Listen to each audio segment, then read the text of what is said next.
दिल्ली के लोधी रोड श्मशान घाट की उस दोपहर ने सिर्फ एक शरीर को आग के हवाले नहीं किया था, बल्कि एक पूरे परिवार की चुप्पियों, ख्वाहिशों और अधिकारों को भी राख में बदल दिया था।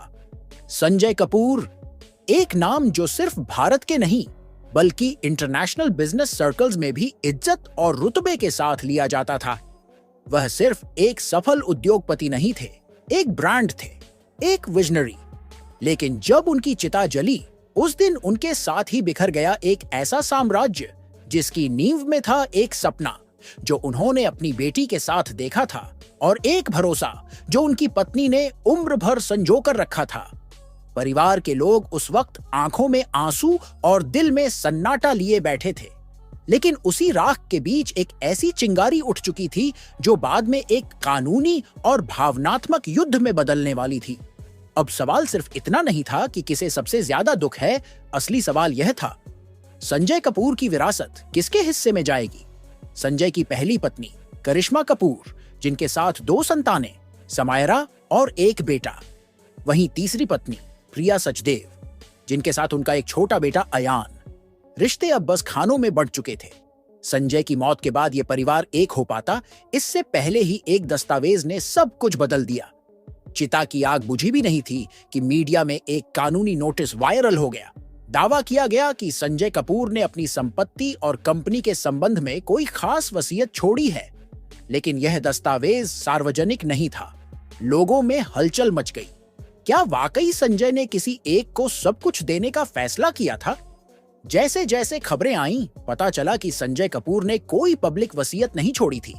मतलब एक अनदेखा युद्ध शुरू हो चुका था। करोड़ों की संपत्ति, नामी कंपनी, सोनम स्टार, विदेशों में फैले बिजनेस नेटवर्क, आलीशान बंगले और एक पूरी आर्थिक विरासत। अब इन सब का हकदार कौन होगा? एक और थी समायरा, 20 साल की पढ़ी लिखी, समझदार, टफ्स यूनिवर्सिटी से बिजनेस की छात्रा और संजय की पहली संतान। वही समायरा जिसके बारे में संजय ने एक बार कहा था, मेरी असली ताकत मेरी बेटी है। दूसरी तरफ था 6 साल का अयान, जो मासूम जरूर था, पर उसकी मां प्रिया का दावा था कि वह इस विरासत का असली उत्तराधिकारी है। समायरा सिर्फ बेटी नहीं थी, वह संजय की उस दुनिया का हिस्सा थी जहां वह सुकून पाते थे।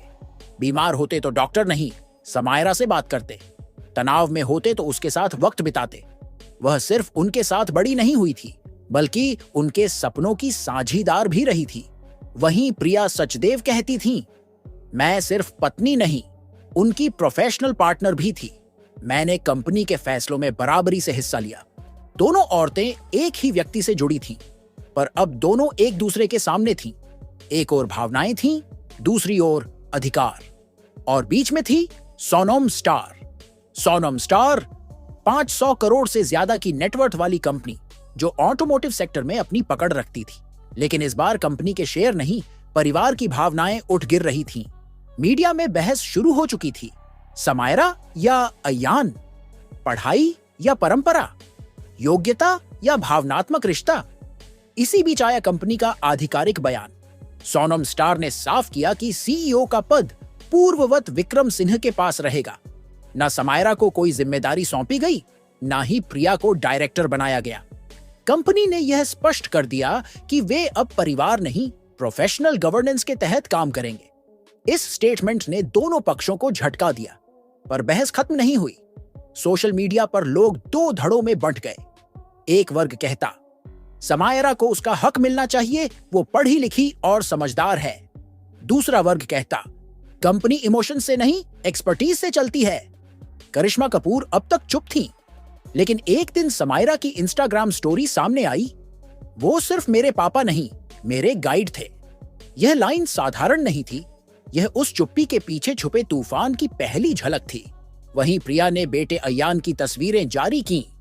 उसे सूट ब्लेजर में दिखाया गया, पिता की कुर्सी पर बैठा हुआ। सोशल मीडिया पर प्रतिक्रियाएं मिली जुली थीं। कुछ लोगों ने इसे भावनात्मक स्टंट कहा, कुछ ने इसे एक मां की रणनीति। संजय कपूर की बहनें मंदिरा कपूर और सुपर्णा मावनी पहली बार सामने आईं। उन्होंने कहा, हमें संपत्ति से कुछ नहीं चाहिए, बस फैसला न्यायपूर्ण हो। उनकी ये बात छोटी थी लेकिन असरदार। परिवार की चुप्पी में यह पहली आवाज थी जो न्याय की मांग कर रही थी, हिस्सा नहीं। जब पारिवारिक तनाव मीडिया, सोशल मीडिया और कोर्ट तक फैल गया, तब इसका सीधा असर कंपनी पर भी पड़ा। शेयर बाजार में अस्थिरता दिखी, निवेशकों में चिंता बढ़ी। क्या कंपनी सही हाथों में है? क्या पारिवारिक विवाद उसके प्रदर्शन को प्रभावित करेगा? इन अटकलों के बीच सीईओ विक्रम सिंह सामने आए। उन्होंने कहा, हम सिर्फ बोर्ड के निर्देशों पर चलेंगे, ना किसी बेटी की भावुक अपील चलेगी, ना किसी पत्नी का दावा। उनका संदेश साफ था, कंपनी अब इमोशन से नहीं, नीतियों से चलेगी। पर उसी वक्त सामने आया एक ऐसा दस्तावेज जिसने सब कुछ बदल दिया। यह था एक ईमेल जो संजय कपूर ने अपनी बेटी समायरा को भेजा था। ईमेल में उन्होंने एक गोपनीय रिपोर्ट साझा की थी और लिखा था, शायद एक दिन तुम्हें यह सब समझना पड़े। यह लाइन एक संकेत थी। क्या संजय ने भावनात्मक रूप से अपनी विरासत सौंप दी थी? प्रिया का पक्ष भी कमजोर नहीं था। उन्होंने मीडिया से कहा, मैंने रात रात भर संजय के साथ काम किया है, मैंने कंपनी में योगदान दिया है, मैं सिर्फ पत्नी नहीं, उनकी सहयोगी थी। करिश्मा की ओर से कोई बयान नहीं आया, लेकिन सूत्रों के मुताबिक वह अपने बच्चों को कोर्ट में नहीं घसीटना चाहती थी। पर जब बात अधिकार की आई, तो उनकी तैयारी अब कोर्ट तक जाने की हो चुकी थी। इसी बीच समायरा का एक टेड टॉक वीडियो सामने आया। उसमें वह कहती हैं, मेरे पापा ने मुझे बिजनेस सिखाया, लेकिन जिंदगी ने रिश्तों का मूल्य सिखाया। दूसरी ओर अयान अपने स्कूल में पिता की घड़ी पहनकर गया और कहा, घड़ी पहनूंगा तो पापा पास लगेंगे। यह बातें भावनाओं को छूती थीं, लेकिन अदालत में बात भावनाओं से नहीं, सबूतों से होती है। कंपनी की लीगल टीम ने पुष्टि की कि संजय कपूर की वसीयत कोर्ट में सील बंद है। कोई नहीं जानता उसमें किसका नाम है। वकीलों का कहना है, अगर वसीयत समायरा के पक्ष में गई तो प्रिया कानूनी लड़ाई लड़ेंगी, और अगर वसीयत प्रिया के पक्ष में निकली तो करिश्मा की तरफ से अपील होगी। यानी अगला युद्ध तय है कोर्ट के भीतर। एक और ईमेल सामने आया जिसमें संजय ने लिखा था, जो जिम्मेदारी समायरा को मिले वह उसकी इच्छा से हो, दबाव में नहीं। यह ईमेल अब केस का सबसे मजबूत दस्तावेज बन चुका है। सवाल यह है, क्या यह वाकई एक वसीयत से ज्यादा गहरा इशारा था? प्रिया ने फिर बयान दिया, बच्चे की उम्र से उसका हक तय नहीं होता।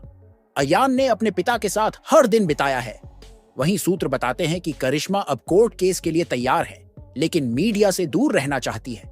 कंपनी के अंदर हलचल शुरू हो चुकी है। कुछ अधिकारी कह रहे हैं, अगर कोर्ट का फैसला परिवार के पक्ष में गया तो हमें नई रणनीति बनानी होगी। मीडिया ने इसे समायरा बनाम अयान बना दिया है, लेकिन यह सिर्फ एक लीगल लड़ाई नहीं है, यह एक भावनात्मक रण है। एक तरफ एक बेटी है जिसने अपने पिता को गहराई से जाना, दूसरी तरफ एक बेटा है जो शायद उनके साथ वक्त तो कम बिताया, पर मां के सपनों में बड़ा हुआ। इस सारी जद्दोजहद के बीच हमें यह नहीं भूलना चाहिए, क्या हम एक पिता की विरासत को सिर्फ पैसों, कंपनी और दस्तावेजों में माप रहे हैं, या हम यह समझ पा रहे हैं कि असली दौलत वो होती है जो रिश्तों और यादों में बसती है? कभी कभी एक टूटा हुआ परिवार हमें वो आईना दिखा देता है जो हम देखना ही नहीं चाहते। और अगर यह कहानी आपको सोचने पर मजबूर कर गई हो तो इसे साझा जरूर कीजिए। शायद किसी और को भी याद दिलाना जरूरी है कि विरासत सिर्फ जमीन जायदाद नहीं, वो संवेदनाएं भी होती हैं जो कागजों में नहीं, दिलों में दर्ज होती है। बाकी दोस्तों, इन सब पर आपका क्या कहना है? आप हमें कमेंट में जरूर बताएं और वीडियो लाइक करके अपने दोस्तों के साथ शेयर करें।